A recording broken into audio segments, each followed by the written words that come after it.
Hello, જય સ્વામિનારાયણ, જય શ્રી કૃષ્ણ, જય માતાજી. આજે અમે બનાવ્યું વાલોળનું શાક. વાલોળનું શાક બનાવ્યું છે. તો અમારી બેનને નથી ભાવતું, તો બોલે હું દહીં વઘારેલું ખાઈશ. અને આ મરચાંની કાતરી તળી અને ભાખરી. મહારાજ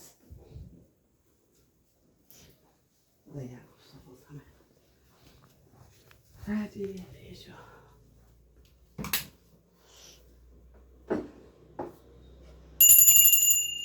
જમો મહારાજ.